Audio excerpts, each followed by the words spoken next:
Salut tout le monde, super content de vous retrouver dans cette nouvelle vidéo dans laquelle on va aborder ensemble un sujet très sulfureux que vous adorez, qui n'est rien d'autre que la prospection. Non, je déconne, je sais très bien que la prospection c'est la hantise pour la très grande partie d'entre vous. Mais du coup, l'objectif ici c'est de vous réconcilier un peu avec la prospection en voyant comment faire en sorte que vous ayez au moins 30% de réponses positives lorsque vous envoyez des messages de prospection. Ok, même si aujourd'hui, pour toi, c'est vraiment la galère, tu as peur d'aborder les gens, tu as peur du rejet, tu ne sais pas vendre, tu ne sais pas te vendre, tu ne sais pas comment approcher les gens. On va justement voir dans cette vidéo d'ici la fin comment tu peux exploser 99% de tes concurrents en prospection. Et du coup, peu importe ton expertise ou bien ton domaine d'activité, vraiment pas d'importance. Ce qui compte, ce sont les principes, les fondamentaux de la vente. Ok. Alors du coup, rapide présentation personnelle, hein, c'est toujours bien de savoir à qui on a affaire, qui est-ce qui vous donne des conseils. Donc moi je m'appelle Salim, je suis copywriter pro, expert en psychologie de vente depuis maintenant 4 ans. Donc j'ai signé pas moins d'une trentaine de clients en seulement 2 ans, dont des gros poissons. Et du coup, je suis aussi cofondateur de la communauté Freelance Heroes dans laquelle on accompagne une centaine de freelances vers leur liberté, donc en les aidant à mettre en place un écosystème de vente pour générer des missions, des revenus stables et prédictibles sur le long terme. Donc rapidement, j'ai pu travailler avec des gros poissons, donc comme j'ai dit juste avant, en copywriting, dont Véronica Brown, qui est la sophrologue la plus suivie de France, Noémie XURF, qui elle est vraiment un des leaders de la aromathérapie en France, Tiana Maimbe, qui elle est coach en confiance pro certifié à l'international, qui a même travaillé avec des gens chez Air France ou encore à l'OMS, ou encore le géant Angel Soria, qui lui est dirigeant de Orbea France et qui génère vraiment des millions à l'année. Ok, donc voilà, ça c'est pour le petit curriculum. C'est important encore une fois de savoir à qui on a affaire devant soi et que la prospection, j'en ai fait. Donc c'est pas quelque chose que je tire, là ce que je vais vous montrer, c'est pas des trucs que je tire de mon chapeau parce que j'ai vu ça à droite à gauche. C'est vraiment basé sur des faits factuels et sur aussi du coup des données qu'on a recueillies dans le mentorat Freelance Heroes avec du coup des retours très positifs qu'ont eu beaucoup de nos membres, notamment lorsqu'ils prospectent et on va voir justement quelques exemples. Alors du coup, imagine-toi si toi aussi du coup tu pouvais avoir ce type de retour positif du style je reviens vers toi Céline. J'aime bien, on va parler toi et moi, t'es dispo quand? Salut, très intéressant tes stats, est-ce qu'on peut en discuter? Alors même que ces personnes, je ne leur ai jamais parlé, d'accord? Je ne les connaissais pas, elles ne me connaissaient pas, juste mon approche les a intrigués. Pareil ici, un autre exemple, par mail, voilà, je te remercie de ton retour très pertinent. Est-ce que tu as des offres, des tarifs? Alors même que pareil, dans mon approche, à aucun moment j'ai parlé de mes services ou de mes offres, vraiment à aucun moment, et d'ailleurs ça c'est le petit secret, ne parlez pas de vos offres trop tôt, sinon vous allez passer pour des needy, des gens en manque, et ça c'est repoussant en marketing. Ou encore ce retour, merci pour ce retour donc très intéressant, dis-moi quand tu es dispo, voici même mon numéro de portable, alors que je lui ai rien dit, je lui ai pas dit donne-moi ton numéro, c'est elle qui m'a proposé, qui m'a dit j'ai envie d'en discuter avec toi, tiens mon numéro, appelle-moi quand tu veux. Donc voilà. Ou encore récemment, une des membres de notre mentorat, Juliette, et ça c'est juste un seul exemple, on en mettra d'autres, du coup, d'autres retours encore plus positifs qu'ont eu nos membres, mais là je vous en donne un.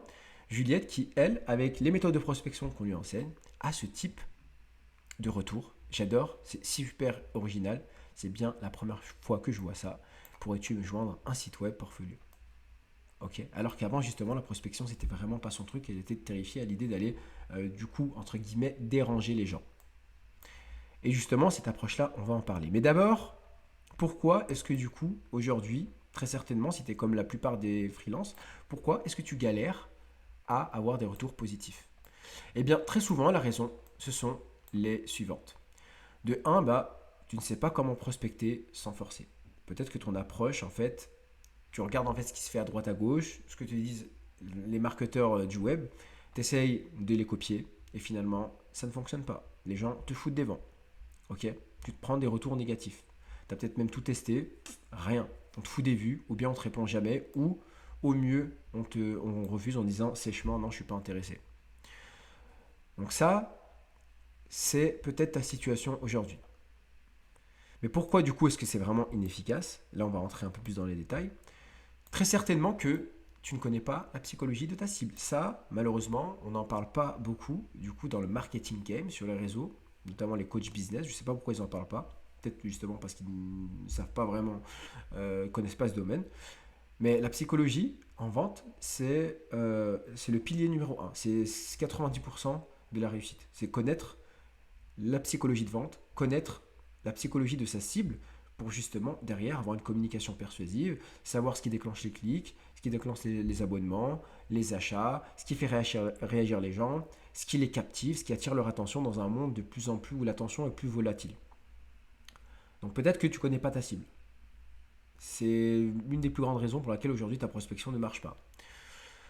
Tu cibles les mauvais profils, très certainement, même si ton message est super bien, si tu délivres le bon message, pardon, mais à la mauvaise personne, eh bien, tu vas te prendre des vents. Parce que les gens ne vont pas perdre leur temps à te répondre. Parce qu'ils disent que je ne suis pas intéressé dans tous les cas. Tu ne maîtrises pas la persuasion.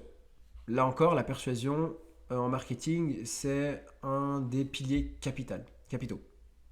Vraiment. Pour le coup, la persuasion, maîtriser l'art de la persuasion, comment amener les gens à faire telle action, rien qu'avec la force des mots, c'est vraiment un pouvoir extraordinaire qu'on ne nous enseigne pas à l'école malheureusement. On réserve ça à l'élite, à ceux justement dont le métier c'est de diriger des gens, de guider. Mais voilà, on ne nous l'apprend pas par défaut, donc ça c'est quelque chose qu'on fait en autodidacte et qu'on vous apprend du coup dans Freelance Heroes, dans la communauté Freelance Heroes, et c'est justement ce qu'on va voir sur cette chaîne. Donc n'hésitez pas à vous abonner si vous justement la psychologie de vente, le marketing, la persuasion, eh bien ça vous intéresse. Tes messages peut-être qui se concentrent trop sur toi et pas sur ta cible. Très souvent, on a des gens on reçoit plein de messages, on reçoit beaucoup, où les gens racontent leur vie, exposent leur CV alors qu'on leur a rien demandé, on s'en fout en fait. On s'en fout. Ce qui nous intéresse, c'est nous en fait. Les gens par nature, ils sont égocentriques. Donc les gens, ils veulent que tu t'intéresses à eux, que tu t'adresses à eux, que tu les interpelles, que tu montres comment tu peux les aider. Pas que tu racontes ta vie en exposant ton CV. On n'est pas dans une relation salarié-employeur. D'accord? Vous êtes des entrepreneurs, vous êtes des boss, vous êtes des leaders. Ok? Donc comportez-vous comme tel. Donc concentrez-vous sur votre cible. Interpellez-la. Les gens, ils adorent qu'on parle d'eux, ils détestent les gens qui racontent leur vie. Donc arrêtez de commencer vos messages de prospection en racontant ce que vous avez fait ou ce que vous avez mangé le midi. On n'a rien à foutre. Ok? Donc tu utilises des scripts vus et revus comme 90% des freelances, là aussi éliminatoire, ils reçoivent toujours la preuve juste plus haut avec l'exemple de Juliette où la personne dit que c'est la première fois que je vois ça. Les gens ils utilisent toujours les mêmes scripts vus, revus, que des pseudo-marketeurs leur partagent, que eux-mêmes ont copié d'un autre marketeur qui les a copiés, enfin bref, le serpent qui se mord la queue. Et donc ça marche pas. Les scripts avec ChatGPT, les scripts qu'on trouve sur internet, on s'en fout. Ils en reçoivent tout le temps, on sent que c'est pas authentique, c'est pas naturel, que tu es juste là pour vendre et c'est repoussant. Et enfin, tu sembles très certainement trop needy et dans le besoin, et ça c'est repoussant. Là encore, la vente, c'est comme la séduction.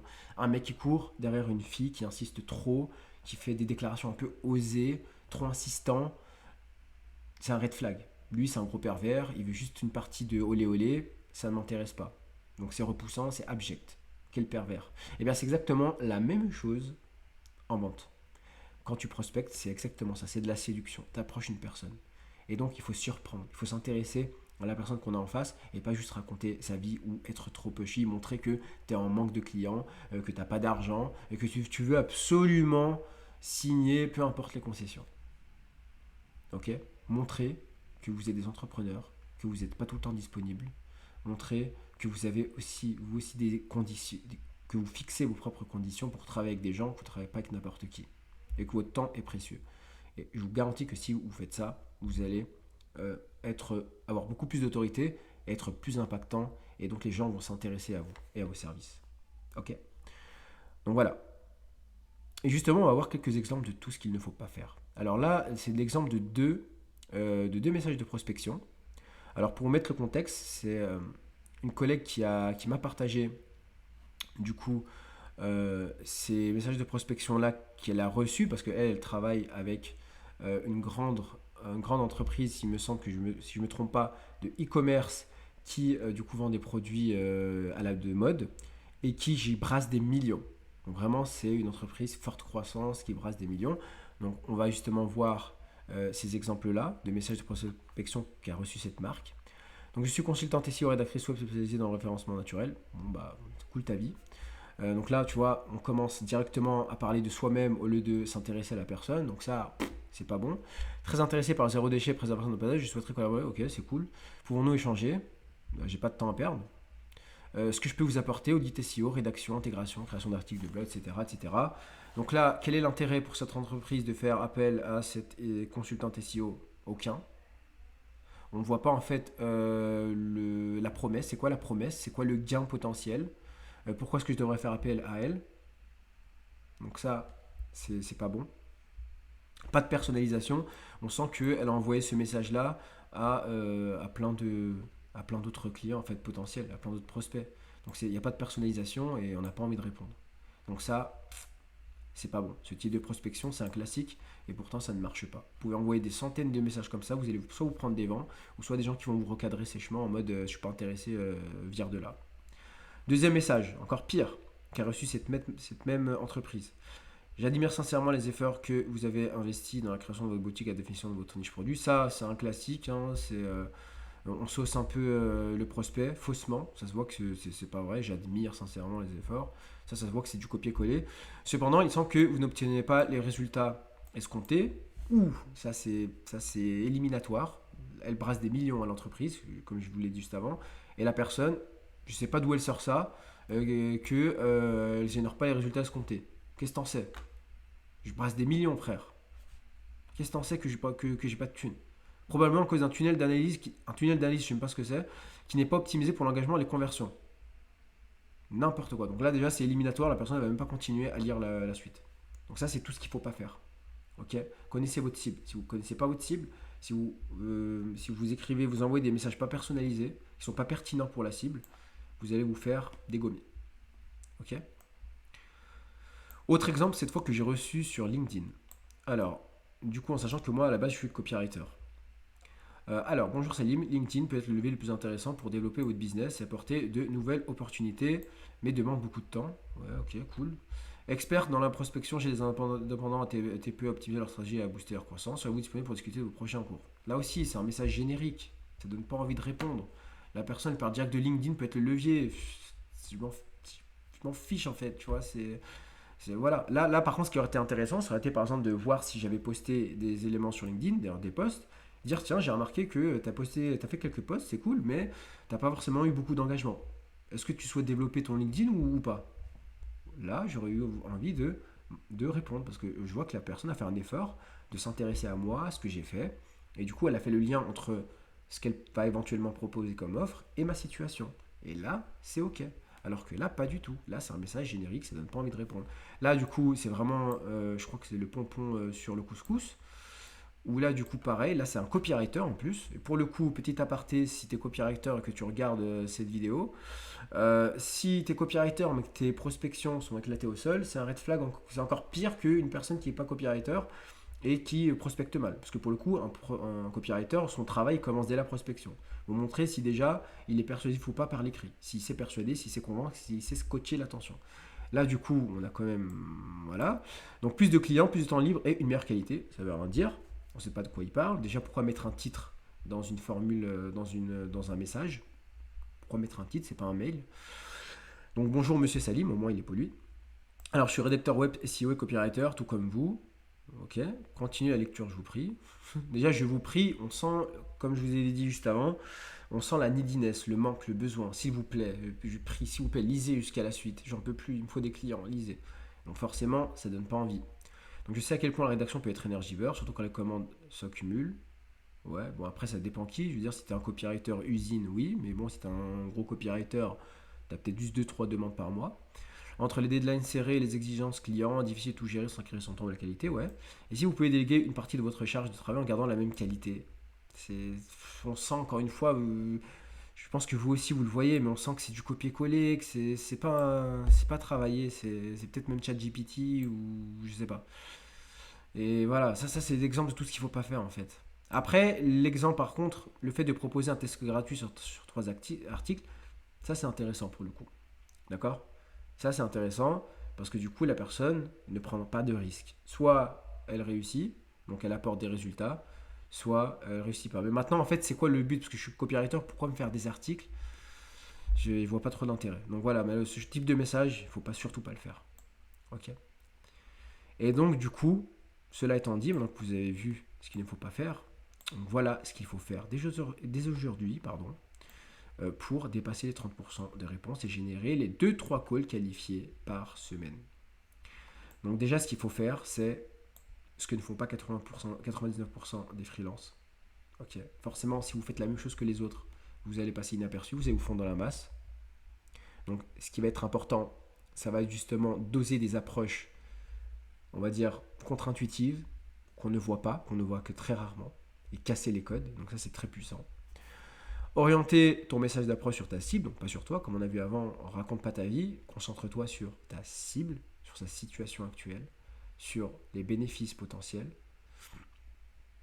Envoyer des messages très personnalisés, donc là encore, pas du copier-coller. Si on lit vos messages et qu'on sent que c'est du copier-coller avec ChatGPT ou je ne sais d'où, on va même pas chercher à lire. Dès les premières lignes, on sait déjà si le message est authentique ou pas. Donc soyez authentique quand vous écrivez. Et surtout ne pas montrer que tu es needy et que tu as justement d'autres clients potentiels. Encore une fois, si on sent que tu n'as pas de clients, que tu galères, que tu es en manque, que tu supplies pour qu'on accepte une mission, c'est repoussant, c'est un red flag, on n'a pas confiance et on n'a pas envie d'acheter. Ok. Donc s'il vous plaît, faites très attention à ça, à la neediness. Il y en a beaucoup qui, sans se rendre compte, sont needy. On voit qu'ils sont en manque et c'est pas rassurant. Ok. C'est pas rassurant. Donc montrez que vous êtes occupé, que vous avez d'autres clients potentiels, que vous n'avez pas de temps à perdre et que les places sont limitées. Alors du coup, cela étant dit, je vais vous partager ici 3 types de prospection, d'approche super balèzes que vous pouvez utiliser dès aujourd'hui et tout simplement avoir des retours beaucoup plus positifs et plus nombreux et même des calls et pourquoi pas même des missions comme c'est le cas de beaucoup de membres de notre mentorat. Ok. Et c'est justement ces techniques-là qu'on leur partage et que je vais vous révéler aujourd'hui en exclu. C'est parti. Alors, la première technique, on va dire principe d'approche très balèze, c'est la vidéo. Voilà, je sais, il y en a beaucoup qui vont dire non, mais j'aime pas filmer, j'aime pas montrer, je suis pas à l'aise. J'ai envie de dire tant mieux pour le petit pourcentage parce qu'il y en a beaucoup du coup qui osent pas faire les vidéos, qui continuent à envoyer des scripts vus et revus qui ne fonctionnent pas. Et du coup, forcément, le peu de freelance qui osent faire un message sous forme de vidéo avec donc un hook vidéo où dès les premières secondes, ça scotche l'attention. On se dit tiens, c'est mon site, qu'est-ce qu'il a à nous dire? Avec un message personnalisé et à la fin un call to action pour en savoir plus vers l'appel. C'est le jour et la nuit. Si vous commencez à faire ce type d'approche, je vous garantis que vous allez avoir beaucoup plus de retours. Il n'y en a pas beaucoup qui le font et c'est bien dommage. Donc la vidéo persuasive, personnalisée, au lieu de faire que du texte, c'est très efficace. Ensuite, il y a le hook image et vidéo, là aussi très puissant, d'accord, avec des retours positifs. L'objectif, c'est de hooker donc la personne, d'accrocher l'attention de la personne avec une image. Une image pareille où il y a un détail qui va l'interpeller, dire tiens, il parle de moi, tiens, c'est quoi ce truc? Et ensuite forcer du coup indirectement à écouter l'audio. Un audio, c'est beaucoup plus proche. C'est peut-être un peu moins de connexion émotionnelle qu'une vidéo, mais malgré tout, c'est beaucoup mieux que du texte. Et du coup, eh bien, ça peut être un excellent moyen pour amener la personne à s'intéresser à ce que vous faites. Donc, très balèze. L'audio personnalisé. Au lieu d'envoyer un vieux texte, eh bien, envoyez un audio. D'accord? Et enfin, en troisième point, eh bien, on a l'humour. L'humour, c'est extrêmement balèze extrêmement balèze en prospection. Là encore, il n'y en a pas beaucoup qui osent faire cette approche. Les gens sont trop formels. On dirait qu'ils ont un gros balai dans le huc, pour rester poli. Et du coup, on sent que quand ils écrivent, on dirait qu'ils serrent les fesses, quoi. Ok? Décontractez-vous, soyez vous-même, amusez-vous quand vous prospectez, faites de l'humour et je vous garantis que vous allez attirer l'attention de votre cible. Comme là, par exemple, j'ai commencé avec un début comme ça. Il y a 200% de chances que tu n'aies jamais entendu parler de moi. Je suis Salim, enchanté. J'ai eu ton mail par un pigeon voyageur qui me l'a déposé à ma fenêtre. C'est complètement con, mais au moins ça peut faire sourire. Bon, ok, j'ai trouvé ton adresse mail sur ton site web. Entrons dans le vif du sujet. Voilà, je souhaiterais tester une nouvelle approche, etc. etc. Ok. Donc ce type d'approche-là avec de l'humour, dès le début, ça capte instantanément l'attention. Ça se démarque de 99% des freelances et vous allez juste avoir des retours super positifs. Ok, donc vidéo personnalisée, d'accord? Pourquoi pas sous forme d'audit, d'analyse. Un hook image plus vidéo, pareil. Donc image pour capter l'attention, vidéo, audio pardon, pour du coup cette connexion émotionnelle. Et enfin, prospection via l'humour, en commençant par faire de l'humour pour se démarquer. Et ça peut que vous apporter des résultats de ouf. Comme c'est le cas de beaucoup de membres du mentorat qui appliquent ces conseils-là et du coup qui ont très régulièrement des appels chaque semaine. Avec même des missions coquettes à la clé. D'ailleurs, les scripts, il y a d'autres méthodes encore qui existent, encore plus balèzes. On réserve ça bien sûr exclusivement aux membres du mentorat Freelance Heroes. Pourquoi? Parce que si on partage ça à tout le monde, ça va faire trop de concurrents. Ou alors les gens vont utiliser les méthodes n'importe comment. Et du coup, c'est pas bon. Donc du coup, on réserve ça vraiment que aux gens les plus motivés qui nous rejoignent. D'ailleurs, il y a eu des résultats très intéressants, comme Elise qui a signé un accompagnement à 20K pour seulement 2 mois en quête de taf. Sophie qui, elle, a négocié un contrat à 7K grâce à la psychologie de vente, grâce au principe de négociation qu'on lui a montré. Ou encore Gaëlle qui, elle, la prospection, c'était une vraie corvée. Et finalement, elle a signé 3 clients en rejoignant le mentorat, tout simplement parce qu'on partage vraiment les fondamentaux de la persuasion, de la psychologie de vente, qui fait que les gens, en fait, vos clients, ils veulent juste travailler avec vous sans même que vous ayez forcé, et même, j'ose dire même que ce soit vos clients qui viennent vers vous pour vous dire comment travailler avec toi. Ok. N'oubliez pas, psychologie de vente, intégrez-le partout dans votre stratégie. Ne faites pas de stratégie à l'instinct, vraiment concentrez-vous sur les fondamentaux, comme je viens de vous le montrer. Donc n'hésitez pas à vous abonner si vous êtes intéressé par ce type de contenu. J'en sortirai d'autres et n'hésitez pas aussi à commenter pour me dire ce que vous en avez pensé, ce que vous aurez aimé peut-être voir. Du coup, pour ceux qui ne le savent pas, on a créé une communauté school gratuite, Freelance Heroes, dans laquelle on partage à l'intérieur plein de contenus de valeur, des podcasts, des cours vidéo, des outils, des ressources, même la formation Malt Boost qui est offerte quand tu nous rejoins. Histoire d'avoir un Malt déjà super bien optimisé qui te ramène des demandes en automatique chaque mois. Voilà, j'espère ne pas avoir été trop long. Que c'est beaucoup plus clair pour vous en termes de prospection. Utilisez ces 3 techniques-là. Ne soyez pas needy. N'envoyez pas des scripts vus et revus. Soyez vous-même. Amusez-vous quand vous prospectez. Je sais que c'est pas facile, mais je vous garantis qu'en faisant ça, vous allez avoir des retours super positifs, comme je vous l'ai montré juste avant. Voilà, je vous dis à très bientôt pour une nouvelle vidéo. Merci de m'avoir écouté. Ciao.